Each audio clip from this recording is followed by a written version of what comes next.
नमस्कार, the wire में आपका स्वागत है। आज हम बात करेंगे हाल ही में कांग्रेस महासचिव प्रियंका गांधी को दिए गए एक नोटिस की, जिसमें कि ministry of housing and urban affairs ने कहा कि क्योंकि अब उनसे उनका एसपीजी सिक्योरिटी कवर ले लिया गया है, इसलिए वो अब अपना लोधी एस्टेट का जो बंगलो है वो उन्हें सरेंडर करना पड़ेगा और उसकी जो अलॉटमेंट है वो कैंसिल की जा रही है। सवाल ये उठ रहा है कि क्या प्रियंका गांधी एक लौती ऐसी व्यक्ति हैं जिन्हें कि सिक्योरिटी के तर्ज पे ये बंगला मिला हुआ था और अब वो इनएलिजिबल हो गई हैं, जिनसे कि अब वो वापस लिया जाना चाहिए। तो यहाँ पर अगर हम देखें तो हम पाते हैं कि बीजेपी के वरिष्ठ नेता और पूर्व deputy prime minister Lal Krishna Advani और पूर्व कैबिनेट मिनिस्टर मुरली मनोहर जोशी, जो कि दोनों पिछली दफ़ा लोकसभा चुनाव नहीं लड़े थे और इस वक्त कोई पद पे नहीं हैं, उनका भी हालात एकदम इसी समान है, जहाँ की वो कोई पद नहीं है उनके पास पर उन्हें, और एसपीजी प्रोटेक्शन भी नहीं है उनके पास, पर उन्हें दोनों को नई दिल्ली के लुटियन जोन में बंगले मिले हुए हैं। सरकार का कहना है कि कैबिनेट कमेटी ऑन एकोमोडेशन ने पिछले 2019 के जून में इन दोनों बीजेपी के वरिष्ठ नेताओं के लिए अलग से प्रावधान किया गया था, जिसमें कहा गया था कि मुरली मनोहर जोशी अपना बंगला, जो कि उनका रायसीना रोड पे है, वो 3 साल के लिए रख सकेंगे और लाल कृष्ण आडवाणी अपना बंगला जो है आजीवन के लिए रख पाएंगे। लाल कृष्ण आडवाणी पृथ्वीराज रोड पे रहते हैं। तो अब सवाल ये उठ रहा है कि प्रियंका गांधी से ही क्यों लिया जा रहा है उनका बंगला। सरकार का तर्क ये है मिनिस्ट्री की तरफ से कि पिछली नवंबर में उनसे उनका एसपीजी कवर ले लिया गया था और इसलिए लिया जा रहा है, पर एसपीजी कवर तो आडवाणी और मुरली मनोहर जोशी से भी ले लिया गया था। तो वहाँ पर कैसे ये ढील दी जा रही है, इसमें एक अगर हम पीछे मुड़ के देखें तो पहले सन 2000 से पहले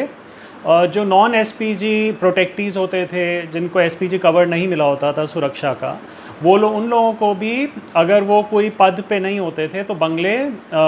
सरकारी अलॉट हो जाते थे और मिल जाते थे। पर सन 2000 दिसंबर में इसमें प्रावधान में बदलाव लाया गया और इसमें कहा गया कि जो नॉन एसपीजी प्रोटेक्टीज़ हैं, जिनको एसपीजी स्पेशल प्रोटेक्शन ग्रुप का कवर नहीं मिला हुआ है सिक्योरिटी का, जिनका सिक्योरिटी थ्रेट परसेप्शन बहुत ज़्यादा नहीं है, जिससे सरकार को लगता है वो एसपीजी नहीं डिज़र्व करते,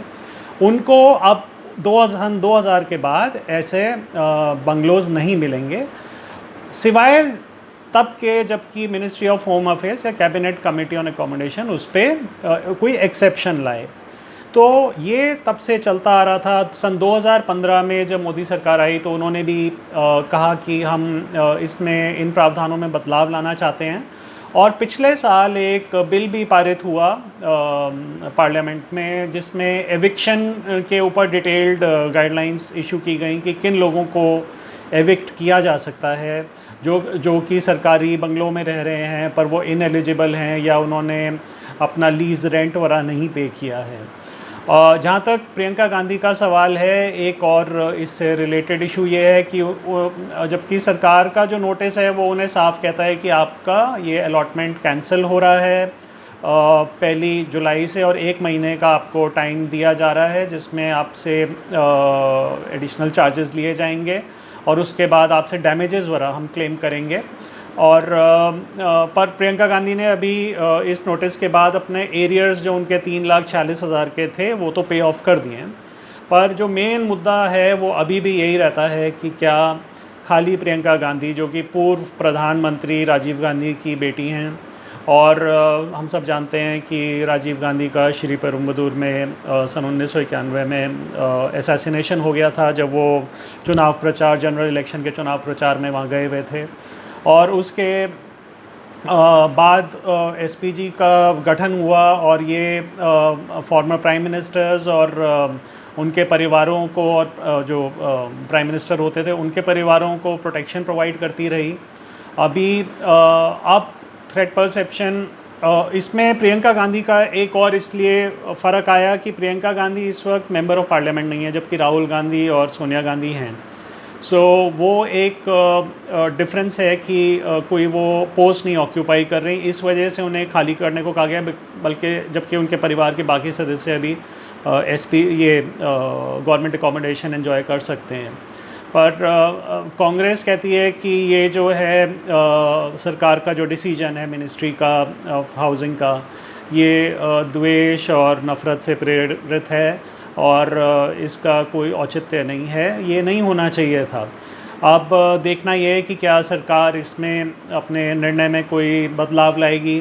क्या प्रियंका गांधी के केस में भी, जैसे कि लाल कृष्ण आडवाणी और प्रोफेसर मुरली मनोहर जोशी के लिए एक्सेप्शंस की गई थी पिछले साल और नए कानून आने से पहले, क्या उसी प्रकार का कोई अब एक्सेप्शन क्या सरकार प्रियंका गांधी के लिए भी करेंगी? क्योंकि अगर हम यूनिफॉर्म यार्डस्टिक की बात करें तो ये भी मानना चाहिए कि अगर सोनिया गांधी और राहुल गांधी को थ्रेट है तो उतना ही थ्रेट प्रियंका गांधी को भी है। और कांग्रेस पार्टी ने भारत में बहुत साल राज किया और ये गांधी परिवार, चाहे बीजेपी और अन्य पार्टियां कुछ भी बोलें, गांधी परिवार ने की तरफ से बहुत शहादत भी हुई है। पहले इंदिरा गांधी का असैसिनेशन हुआ, फिर राजीव गांधी का असैसिनेशन हुआ, और संजय गांधी भी कुछ मिस्टीरियस सर्कमस्टांसेस में ही उनका भी निधन हुआ था एयर क्रैश में।